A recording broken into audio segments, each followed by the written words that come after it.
कांग्रेस के पूर्व मुख्यमंत्री और पूर्व मुख्यमंत्री जी ने खींच निकालने का काम किया। मैं इसको खींच सभा कह सकता हूँ। और गहलोत साहब ने तिरंगा यात्रा और तिरंगे पर सवाल कर डाले। शायद वो भूल गए कि तिरंगा यात्रा राष्ट्रभक्त हमारी देश के सेना और सैनिकों के मनोबल और समर्पण को देखकर उनकी बहादुरी को एक तरह से धन्यवाद के रूप में एक सभा निकाल रहे हैं, तिरंगा यात्रा निकाल रहे हैं। और ये किसी एक पार्टी की नहीं। दोस्तों, बीजेपी नेता राजेंद्र राठौड़ ने कांग्रेस की जय हिंद सभा को खीज सभा बताते हुए कांग्रेस नेताओं द्वारा दिए गए बयानों को सिरे से खारिज कर दिया। इस दौरान राठौड़ ने कहा कि अशोक गहलोत से लेकर कांग्रेस पार्टी के तमाम नेताओं पर उन्होंने जमकर हमला बोला है। उन्होंने कहा है कि बीकानेर में पीएम मोदी की सभा के बाद कांग्रेस नेताओं ने सीमावर्ती क्षेत्रों में रैली कर झूठ, फरेब और पाखंड की ऐसी त्रिवेणी बहाई।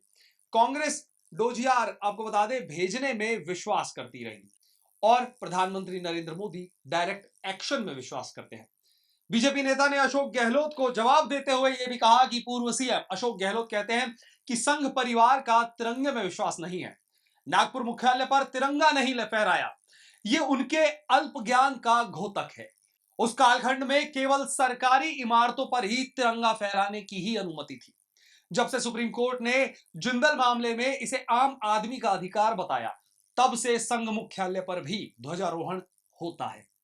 कांग्रेस आरएसएस को बार बार टारगेट करती है, लेकिन यह भूल जाती है कि स्वतंत्रता आंदोलन में डॉक्टर हेडगेवार सहित 6000 से ज्यादा स्वयंसेवक 9 महीने तक जेल में रहे थे। कांग्रेस का संघ के खिलाफ फैलाया जा रहा झूठ अब चलने वाला नहीं है। और इस दौरान क्या कुछ राजेंद्र राठौड़ ने कहा, चलिए आपको सुनाते हैं। आज युद्ध विराम के लंबे समय के अंतराल के बाद बीकानेर के अंदर माननीय प्रधानमंत्री जी की स्वराज जो सभा हुई सिंदूर ऑपरेशन के बाद, उसकी विराट सभा के बाद कांग्रेस पार्टी के नेता सीमावर्ती इलाके की ओर गए। जिस समय मिसाइलें चल रही थी, धमाके हो रहे थे, उस समय जाकर व्यवस्थाओं के साथ साथ नागरिकों को मनोबल बढ़ा रही थी। इस सभा के अंदर, जिसको जय हिंद सभा का नाम दिया गया, कांग्रेस के पूर्व मुख्यमंत्री और पूर्व मुख्यमंत्री जी ने खींच निकालने का काम किया। मैं इसको खींच सभा कह सकता हूं। जिस प्रकार पुलवामा और उरी की घटना के बाद कांग्रेस ने सबूत मांगना प्रारंभ किया था, वही डीएनए लौट कर आ गया और गहलोत साहब ने तिरंगा यात्रा और तिरंगे पर सवाल कर डाले। शायद वो भूल गए कि तिरंगा यात्रा राष्ट्रभक्त हमारी देश के सेना और सैनिकों के मनोबल और समर्पण को देखकर उनकी बहादुरी को एक तरह से धन्यवाद के रूप में एक सभा निकाल रहे हैं, तिरंगा यात्रा निकाल रहे हैं। और ये किसी एक पार्टी की नहीं, पूरे प्रदेश में तिरंगा यात्राओं के अंदर बड़ी संख्या के अंदर लोग दलीय सीमा को तोड़ कर आ रहे हैं। समाज के विभिन्न संगठन आ रहे हैं। भारतीय जनता पार्टी का कोई एक झंडा भी कहीं दिखा नहीं सकता। उसमें तिरंगा यात्रा पर भी उन्होंने सवाल खड़े कर दिए और यहां तक बोल गए कि अमेरिका के राष्ट्रपति डोनाल्ड ट्रंप की ट्वीट पर भी बात कर गए।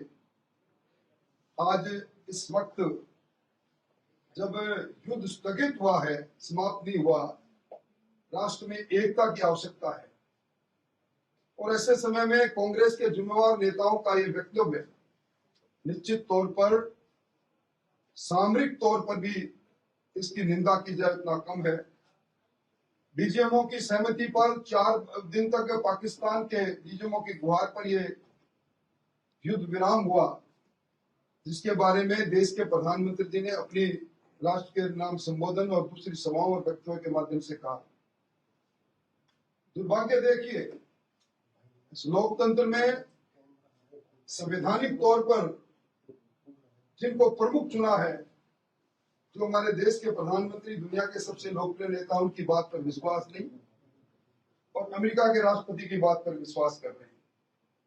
आप सब लोगों को याद होगा, एक घटना घटित हुई थी 8 जनवरी 2013 को।